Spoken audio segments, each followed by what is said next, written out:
Right, Tony Blair, here we go. Do you remember the last time I interviewed you? No. Was it very memorable? It was 1994 on breakfast television when you were running to be leader of the Labour Party. And my first question was, do you think you're tough enough for what lies ahead? And I suppose I had to say yes. You could hardly say no to that question. You did say yes, yeah. But what, are you exactly the same person now as you were then? No, you're not. You're never the same person because you learn. I think you're the same intrinsically. So have you changed? How have you changed since 1994? Because I've, gone through 3 years of being leader of the opposition and 10 years of being prime minister, and then, 10 years out in the world. So you change because you're learning all the time. But do you think fundamentally you're the same person? I think I'm fundamentally the same person. Yeah, I've still got the same values and still got the same hopes. I'm still basically optimistic, and still very committed. How hard has it been to go from being very popular, particularly in 1997, to somewhat toxic and in some parts of the world hated? Yeah, it's hard because it's all about coming to terms with the fact that when you're running for power, you can be all things to all people. But when you actually achieve power, you've got to make decisions. And when that happens, in the process of government is your life, then yeah, you become much less popular. But when you left, when you stopped being Prime Minister, you're the only Prime Minister ever who left the House of Commons to a standing ovation right across the piece. So actually the sort of toxicity, it's followed that as opposed to happening. I mean, I know there was a lot of that during that time, but it's got worse since you left. No, the only difference is, I have had people attacking me all the way through I was being Prime Minister, and then particularly, post 2003, obviously, the decision on Iraq, but all the way through that latter period of government. I mean, papers like the Daily Mail started around 2001. And, then after I left, when I was in office, I was still out there answering. Right. So why did you stop doing that when you left? Was that to help Gordon? No, but because, you're then, you're no longer in office. But Bill Clinton never stopped communicating, did he? And you did seem to take a strategic decision just to kind of get out of it. And then you allowed others to define who and what you are. Yes, that was definitely a mistake. Because the truth is, if you read what I've been doing the last 10 years, you think I've just been going around the world making money, when in fact I've spent the vast bulk of my time either in the Middle East or in Africa, or doing the things I really believe in and concentrate on. And now in this new period of my life, I've got to rectify that. So why did you stop being political about it? Because in a sense, I felt, there was no point in me trying to participate still in British politics. Was that a mistake? No, I don't. Was that about letting Gordon get on with it? Partly, certainly, but also because I wanted to get out. I felt the best contribution I could make was out in the world. So I started this initiative on Africa, which is, done great work and is doing great work in over 8 different African. In fact, it'll be probably soon 10 different African countries, with teams of people on the ground, helping make big change, helping these countries develop. The foundation that I started that was around religious coexistence and tolerance is now in 20 different countries. And even though it's been very tough in the Middle East, I've spent an enormous amount of time there. When I go back to Israel next week, it'll be my over 250th visit since leaving office. So, I had a belief that the best thing was for me to be out in the world and to do the things that I was doing. Now, the single biggest thing that comes upon you when you leave office is you lose the infrastructure. When you're Prime Minister or President, then the state provides the infrastructure.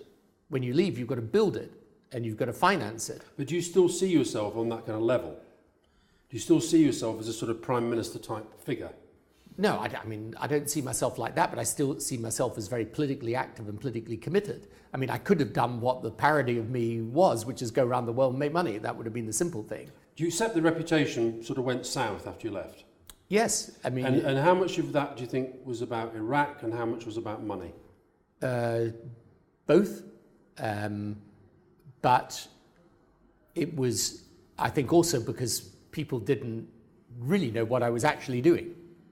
And you just decided not to bother explaining for quite a long time? I did explain, by the way, as much as I could. But you didn't really? Well, I did. But you don't have the same, you don't have the same instruments at your command.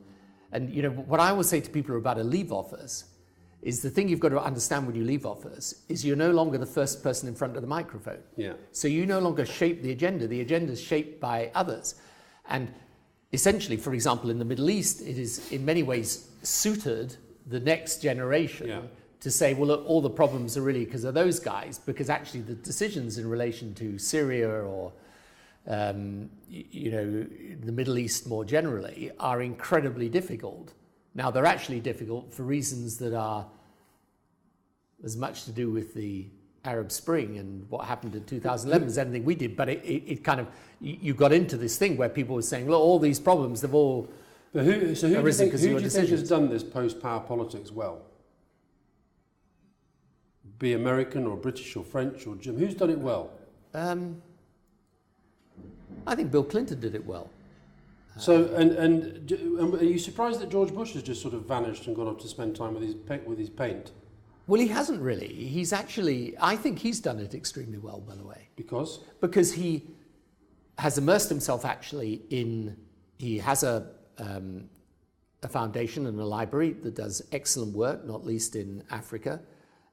He works a lot with veterans, and that has become a big part of what he does. He has chosen not to go out into the world. And, what I decided to do was that I wanted to create an organization. I mean, we have 200 people employed and, it's a big organization for someone to create on their own like that.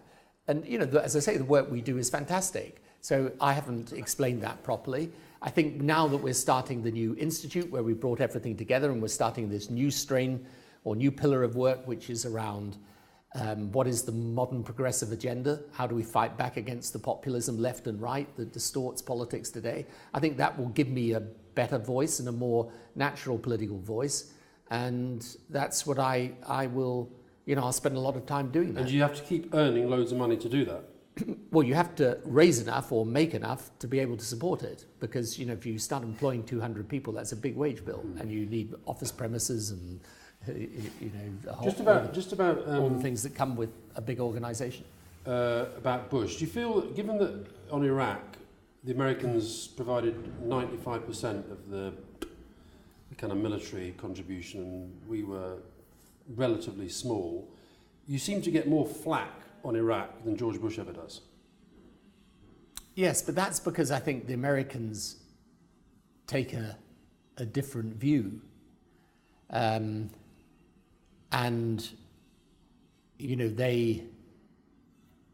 I think there's a much more textured view of what is happening in the Middle East, the complexities of it, the difficulties of it, and there's at least a significant part of opinion there that would say, well, whatever the difficulties and the mistakes, we wouldn't be in a better place today if we'd left Sudan there. And do you still believe that? Yeah, I personally believe that. I mean, do you never sit down and think, oh my God, why did we do that? No, I don't think that, but I do and have always accepted responsibility for the failures on intelligence.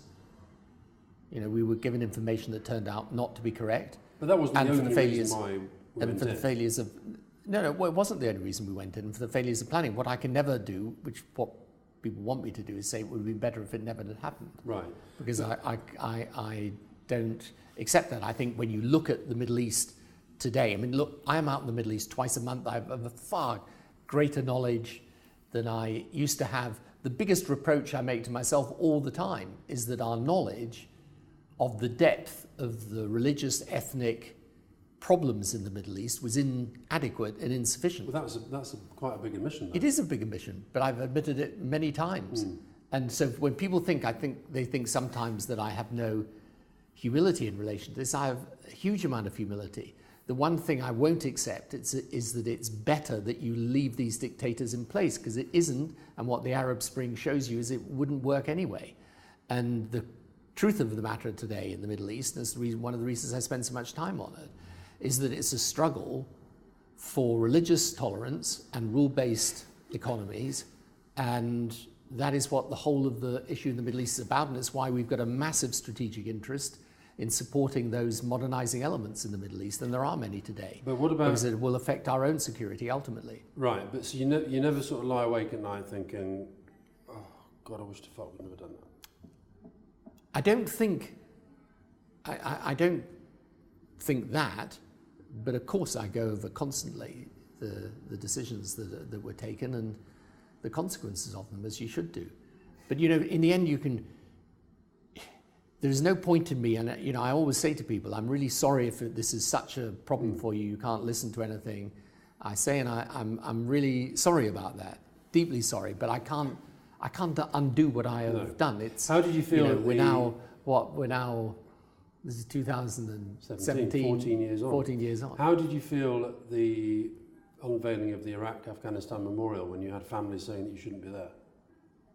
This is a situation, if I hadn't been there, people would have said it was... No, I accept that. I accept totally that, disrespectful. but how does that make you feel? That there was that amazing picture on the front of the Times of you sort of looked quite haunted that day. They just take the picture. No, I know that. But you know how it works. No, I do. But do you, when you hear a relative of somebody who's been killed in Iraq saying Tony Blair... Of course, I think it's very... How does that make you feel? It makes me feel sad for them and for the situation, but... But how does it make you feel for you? Yeah, but for me, it's the same. I mean, you look, you're never going to take a decision like that where you don't have people that feel very deeply about it. And if you lost your loved one and you decided that this was done on a false basis or a basis that leads you to question the integrity... The war in Afghanistan is still going on. I do get it. No, I do actually. Yes, you do. Kosovo, you don't get it. Sierra Leone, you don't get it. No, but we didn't take casualties in those conflicts. And Kosovo? No, Kosovo. I mean, there was a casualty in respect of Sierra Leone, but it's not of the same. Right. It's not of the same nature, and also what people feel. People have not yet come to a view about those conflicts that is as it were settled, right? And some people are settled in their view that it would be better if we never gone into these places. Now that's not my view, but I understand the other point of view, and if you feel that very strongly. Kosovo worked, Sierra Leone worked. People feel that Iraq hasn't. That's the basic problem, and they feel, and I know this is nonsense, but they feel that we lied about yes, but you the case for war. You can't if someone. There have been now 6 different inquiries that have found that there was no deceit, there was a decision. If people are going to carry on saying, well, it was all lies, then there's nothing you can do about that. But let me just make the point, because it's really important.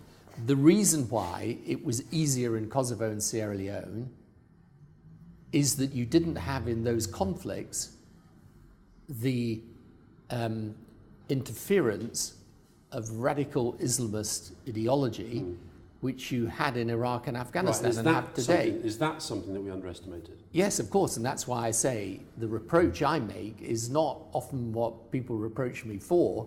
It is that we didn't at that point understand the depth of this Islamist question, and therefore, for example, what we thought was that if you removed the dictatorship and gave people the chance to elect their government, then they would do that, and the rest is the matter of reconstructing the country. Now, by the way, the people did have their election, and they did decide that they wanted a free country. But then we had the interference, in the case of Iraq, from Iran on the one side and from Sunni extremism on the other, and that is what destabilized the country. I remember at the time you used to be worried about this kind of hornet's nest argument. Yes. So you were worried about it. So do you accept that as it were, we prodded the hornet's nest without really knowing what the consequences might be. And so therefore, was that still the right thing to do? No, we underestimated the consequence of what happened when you removed the dictatorship.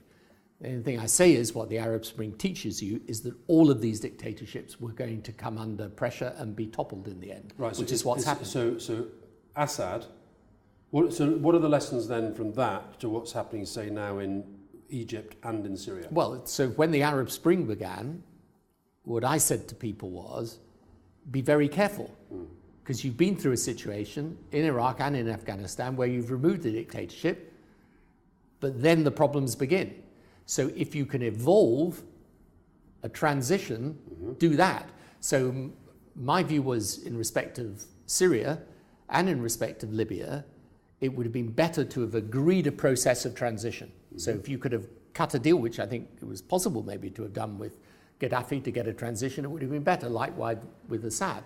Now, then having said you wanted them to go, then you had to go and get them out. Right, okay. And the problem with what we've done in Syria is that we've insisted that he go, but not actually make him go.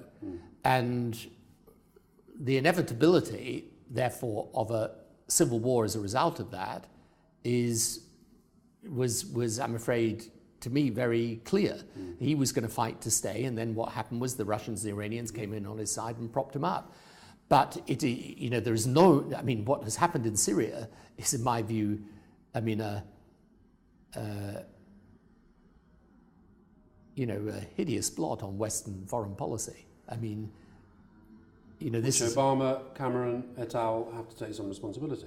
Well, I'm not going to start allocating responsibility because I know what it's like to take these decisions. But the fact is, in Syria, and this is why I say, if you had left Saddam in place in Iraq, you would have had exactly the same problem. The Arab Spring would not have stopped at the borders of Syria. It would have gone to Iraq for sure. None of these dictators were removed in the period between 2003 and 2011. All of them were either removed or came under pressure, as in Yemen and Syria, and it would have happened in Iraq. And indeed, in my view, there is a case for saying you would have had a much worse situation, because in Syria you had essentially a Shia-backed minority keeping out a Sunni majority, and in Iraq you had a Sunni minority keeping out a Shia majority. Okay, as you know, unlike you, I see a psychiatrist regularly for my madness, and I have. So, if you ask for your money back, I have two recurring dreams that in one of them, you and Gordon are trying to kill each other, and I have to try and resolve it. And I do have a recurring dream about soldiers being blown up, okay, which may be about my brother, having been a soldier, but it may also be about Iraq and the sort of impact that's had on me as well. Do you dream about it? No. So what do you dream about?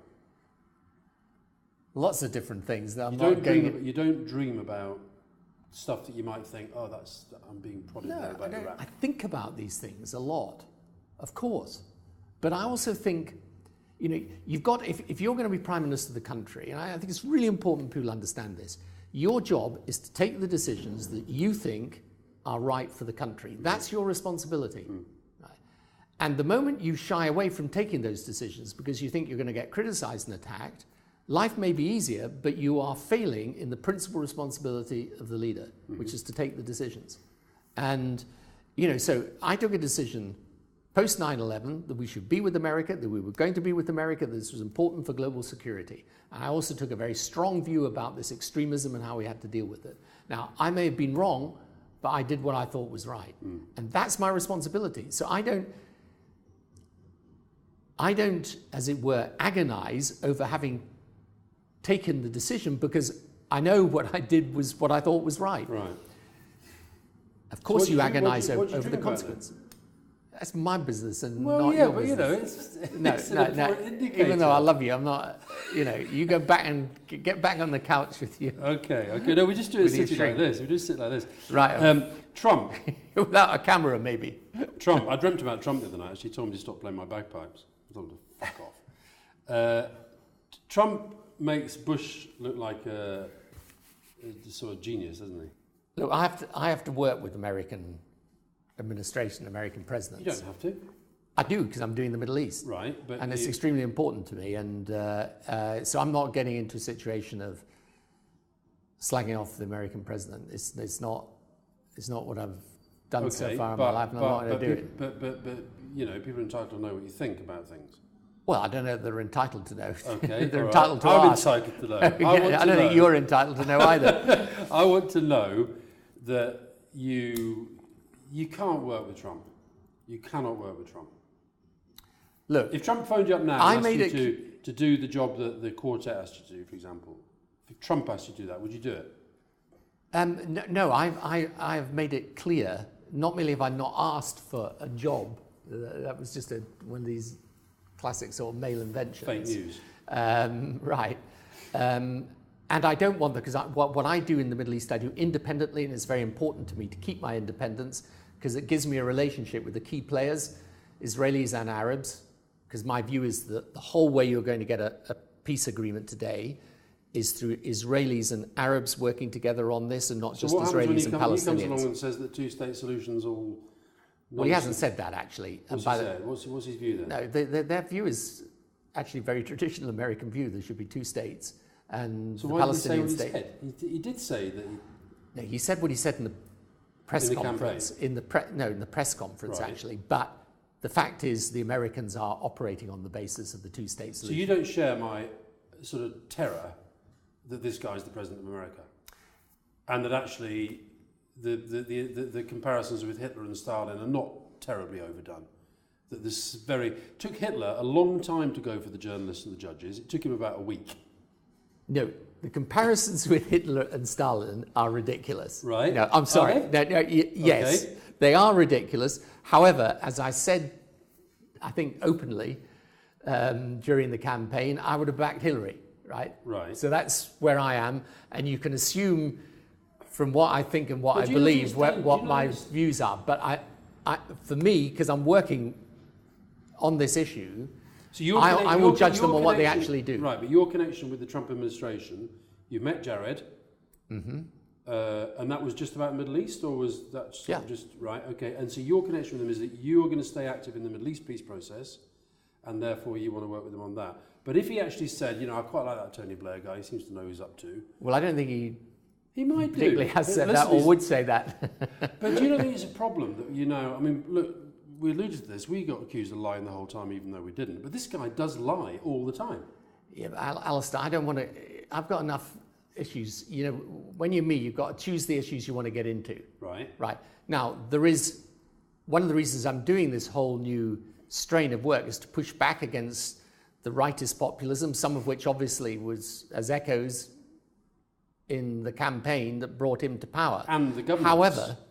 However, for me, I'll judge him on what actually happens. And but do you think it's a America, you know, for me in the Middle East, I'm going to carry on working. Okay, but America is like, we may have the so-called mother of all parliaments, which is being so useless on Brexit, but America is like the most powerful democracy in the world. And it's now, at its head, got somebody who is, you know, a liar, a misogynist, racist, sexist. That's quite tricky. And if you're in positions of leadership, I think people should sort of call that out. Yeah, well, where there are things I profoundly disagree with, I will and have. Right. So what's he done since he became president that you profoundly disagree with?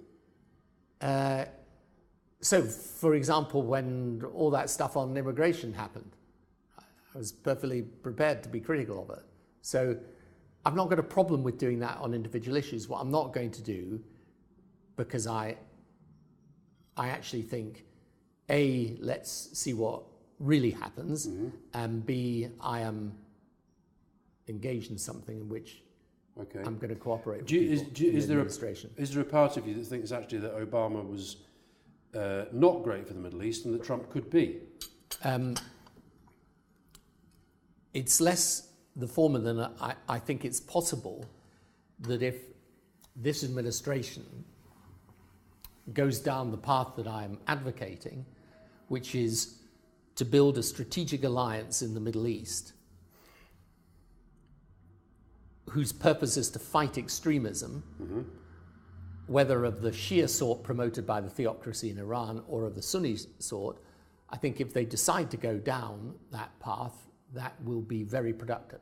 So whatever else is happening in the world and where you agree or disagree and whatever's happening in America, on the Middle East specifically, there is actually an opportunity. Now, look, I know because this is one of the situations you get into today where, you know, things become so polarized that if I'm with a group of Democrats in the US and I even suggest there might be an area in which the Trump administration could or you could do good, and people just go mental with you. But the reality is there is an alliance to be built in the Middle East today around the whole struggle over religious tolerance. And actually, if the Trump administration want to put themselves behind that, which they could. But this Bannon guy basically thinks for America to reassert itself, you've got to wipe out, you've got to sort of bring China down. And on the religious front, you sort of Christians are superior to Muslims, and that's... Well, I don't know whether he thinks that or not, but I know that Tillerson, who's the Secretary of State, Mattis, who's the Secretary of Defense, and McMaster, who's the National Security Advisor, don't think that. Right, so we're in a position basically where we've got to kind of hope these guys do the right thing because we're worried Trump might do the wrong thing. No, I think we're just in a situation of saying, let's determine the character of this administration finally by what they do. Okay, and when he sort of started that thing about, you know, moving the embassy, and, you know, did you not think, oh my God, do these people know what they're doing? Yeah, but I just point out to you, the embassy has not, in fact, moved. All right, okay. Would you have had you? I know you're not the Prime Minister, but were you Theresa May and you went on that first visit? I mean, did you not think that offering Trump a state visit when he's barely been elected was like an act of utter sycophancy and wait a minute, and an insult to Her Majesty the Queen, for whom we both have enormous fondness? No, she's perfectly entitled to get alongside the American president. Yeah, that's fine, but a state visit. Oh, come on, Alastair. What? Now you're sort of elevating this. I mean, no, but really. Seriously, a state visit is a major diplomatic chip, and we don't have many at the moment. Yeah, this is with him. Yeah, gold carriage with the Queen down the Mall. Yeah, I know, but apparently it's going to be in Aberdeen now because nobody wants him to come here. Look, are we talking about my prejudices or your prejudices? I want to know what you think. Look, what I think is... we would not have sat down and said, right, new president, not sure about him, state visit. We wouldn't have done that. Oh, come on. We wouldn't. No, Alastair, honestly. When George Bush came in, we made every effort to get alongside him straight away. Absolutely. Right, so come on. Based on values. Yeah, but also based on the fact he was president of the United States. Come on. So we thought Al Gore was going to win the election, if you remember. Yes, I do. Right. So, right. And by the way, there were people who were horrified at the prospect of George. You would have probably gone along and given Donald Trump a state visit. I have no idea what I would offer him a state visit, but I'm not going to criticise her for getting alongside the American president, and I think she's entitled to do that. And in any event, it's important the British Prime Minister and the American president have a good relationship. Okay. Do you remember our very first meeting with Vladimir Putin? Do you remember what you said after it? You see, because you keep these damn diaries, you remember all these things. I don't remember. I remember the first time. It. I think we went to, the first time I met Vladimir Putin. First time he came to Downing Street before he was president, and as he left, you said, "I think he's going to be okay." Yes. Stand by that judgment. I stand by the judgment at the time because. Actually, at that point, it was very clear he wanted to point westward. I remember our first meeting in St. Petersburg, which was immensely successful. But it's been a bit of a disaster, hasn't it?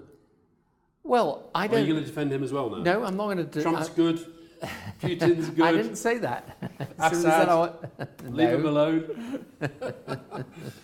So Putin. So, of course I don't. Good for the world, bad for the world? I think this resurgent Russian nationalism, I understand it. I understand what motivates it.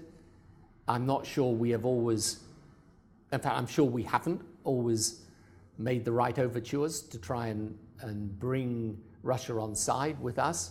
But I don't approve of the things they're doing in Syria or Ukraine, of course. And what about interfering in the American elections? Yeah, well, if they... And the French elections and the German elections and our... Yeah, no, I think this is completely concur with those people who think this is a big challenge for us. And why do you think Trump doesn't sort of join in that concurrence. He seems to rather. We've done the Yes, Trump. but it's We've done the interesting. Trump business. Yeah, but why- Get off Trump and get back onto All whatever. right, onto Putin. Yeah. But your institute, as you said, is in part a response to Trump politics. Well, it is partly a response to the politics that brought him to power, politics that gave us Brexit, and also to this notion that type of authoritarian populism that's represented by the kind of Putinist concept of leadership. And which Trump wants to follow. Well, I don't know whether he wants to follow that or not. I sincerely hope not, but he does. I don't think He's jealous of Trump, isn't he? He's jealous of Putin. He is. He's jealous of Putin. He's got his parliament. He's got his media. You don't agree with me? You don't think he actually looks at Putin and thinks, I want to be that guy.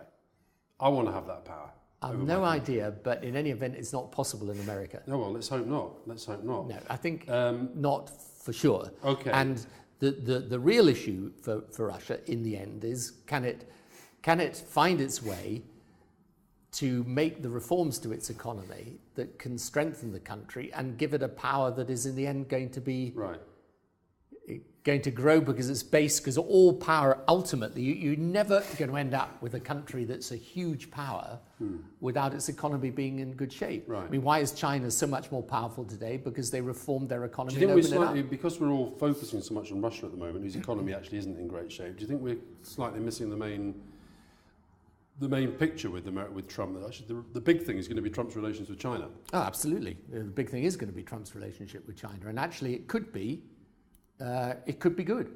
The American relationship with China, I think most people haven't caught up to the fact that this is the most important relationship of the 21st century, for sure. Yeah. So Putin is a bit of a sideshow. Well, he's not a sideshow because I think it's very important that China itself develops and evolves in a way politically and economically which is not based on the Putin model. Right. And Trump, I know we've done Trump. Wait a minute. No, but let's do him again. No, all right. But the Putin, have you read that book by that guy Pomerantsev, Nothing is True and Anything is Possible, which is about Russia? But actually this whole fake news thing and the way that Trump is kind of handling the media, it's about trying to do that. He's trying to delegitimize any source of information other than himself and his ridiculous Twitter feed, which Putin has done by kind of throwing people in jail and invading countries and saying you haven't invaded them, blowing up planes and saying you didn't, and killing people on the streets of London and saying you haven't. Yeah, but I think it is different in a very crucial way, actually. I mean, look, I think and so do you, I think there's a major problem with the way the media operates in the West, which is becoming polarized and partisan, and you know, not everything Trump says about his media coverage is unfair. Not everything, but he goes beyond anything. Yeah, no, I agree he goes beyond it, but I think we've got to be very clear. You know, the left media finds it very hard to be objective on Trump. Now, my point is different. My point is the right-wing media is brutal towards progressive politicians. And so, in other words, you've actually got a media today that is completely partisan. Right, but the right lie more than the left, in general, I think. The Daily Mail and the Daily Telegraph are worse than the Guardian and the Mirror. They are far more brutal Fox and is worse aggressive. than CNN. They are far more brutal and aggressive, but the fact is it doesn't actually help our cause to be partisan precisely for the reason you give, because in the end what happens is that they are so much more brutal at it and aggressive at it than we are. And the trouble with progressive politics always is that we are perfectly happy to turn on our own, where they basically defend their positions very strongly. Okay. How are we going to stop this ridiculous Brexit thing? What we've got to do is to mount an effective, coordinated campaign that has a very, very simple message at the heart of it. And that is stop Brexit. It's not mess around with it. It's not sort of soft hard. It's actually, this thing is wrong. It's bad for the country. Therefore, we have to do all we can to try and it's stop at this moment to say the option of changing your mind is open to you, right? And don't let anyone tell you it isn't. Because what the right-wing media cartel and the government are trying to do is to create a sense not just of inevitability, but of the impropriety of even discussing what should happen when we don't yet know the terms, and when it's clear that when Theresa May said Brexit means Brexit, she actually means Brexit at any cost, in whatever circumstances. Yeah. And we now have this extraordinary situation in which we're saying we're going to become a great global trading nation, and we're going to start by withdrawing from the biggest global trading market right on our doorstep. And we're now trying to advocate for, say, much greater defence and security cooperation within Europe, which is a perfectly good thing, but somehow we should be getting closer to Europe on defence and security cooperation, and therefore, by the way, pooling our sovereignty. But when it comes to our economy, where already 50% of our trade is with Europe, we should be doing the opposite. I mean, it literally makes no sense. So it is madness. I mean, I personally think Brexit is a catastrophe for Britain. I deeply believe that, but I have to accept there's been a referendum. Right. Now, but I know it's really important we phrase this in the right way, because the truth of the matter is, and this is why I've used the analogy of the house swap, and it's a good analogy. The fact is, we agreed that we were going to swap our house for another house. But this other house, the dispute about it is a dispute about claims at the moment. You know, we say it's going to be ugly, other people say it's beautiful. Okay. We're now going to get the chance to see, right? We're going to test it. We're going to see the neighbourhood. We're going to do the survey. We're going to go around it. We're going to look at it and see whether it really meets our needs or not. Our case has got to be very, very simple. It is that if we come to the conclusion that the gain is very slight, the pain is enormous, and actually, thanks to the concentration on Brexit, nothing else in the country is being done properly, we are entitled to change our mind. Correct, right. But the 2 years, the inevitability in the 2 years, do you think we'll know? I mean, I agree with you. I think it's a catastrophe. I think it's going to be a disaster. But do you think we'll know that sufficient for people to say, yeah, this is not going to Well, I think that's a very good question, and I'm not sure what the answer is. And you can't have... Because the risk is we only... Look, it's like the currency. The currency is, 15 to 20% down. Yeah. Now, that is not a market correction. That is a prediction by the international financial markets. The economy's going to go tank. Well, that we're going to be that much poorer. Yeah. Okay. Because that's why they have been and you barely read about it, you barely hear about it. Right. Now, that will have an impact on living standards, because it'll have an impact on inflation, particularly with the poorest families and so on. I don't know whether this all becomes manifest, though. But I feel there is a good chance that it will do. And I also think the other thing that we've got to point out to people is one of the reasons the government just says Brexit means Brexit, and don't question any longer why we're doing this. Because they're worried. They're supremely worried that if you subject the claim that this is a good idea to analysis, what are you left with? You're left with EU migration, both of them, and the European Court of Justice. It is now absolutely clear that we want to keep the majority of these EU migrants, that we need them. So we're actually talking about stopping a very small number of people. So we're not even dealing with the immigration issue particularly. And on the European Court of Justice, I would defy most people to name a European Court of Justice decision they'd ever heard of. Well, they think it's anyway. And if we're going to have a free trade agreement with Europe, by the way, then we'll also have to have a disputes resolution procedure. And if that's not the European Court of Justice, it's going to be something that looks like it. Right. Now, I know you're part of the sort of, international union of former presidents and prime ministers, and you don't like to criticise other members of that group. But do you not look at Theresa May and think, one, she fought Remain and now has gone hard Brexit, and two, she must know deep down that what she's doing is wrong for the future of Britain. And as a prime minister who on Iraq said you do what you think is the right thing, do you not look at that and just sort of feel a kind of certain contempt? No, I don't. Or is this my prejudice again? No, it's not your prejudice. It's your opinion. You're entitled to it. I don't criticise. But she's doing the wrong thing. She's doing the wrong thing. Of course, I believe this is the wrong thing. But I'm not going to subject her to personal criticism. It's not a personal criticism. She inherited a situation where she believes it's her duty to deliver Brexit. She believes, and I understand why she believes this. She thinks, and these people think that if you reopen this debate, you're going to cause huge stresses and strains in the politics of the country. But she's basically and by the way, I understand that. She's being driven by a Tory right wing. I understand that. But, and the Mail. Well, the problem is, if you had a vibrant opposition, then she would come under pressure from the centre and from the left as well as from the right. The trouble is, at the moment, she's really only under pressure from the right-wing media cartel, you know, the Mail, the Sun, the Telegraph, the Express, who provided the ramp for pro-Brexit propaganda pre the campaign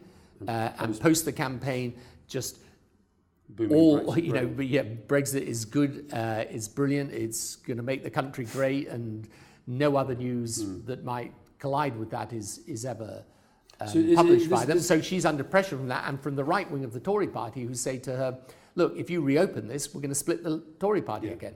Do you think if hard Brexit does go ahead, do you think it's likely that Scotland will become independent? I don't know. I think it's very hard to judge. But I think the fact that Brexit clearly imposes a big strain on the Union, both in respect to Scotland and actually in respect to Northern Ireland, means that it imposes an even greater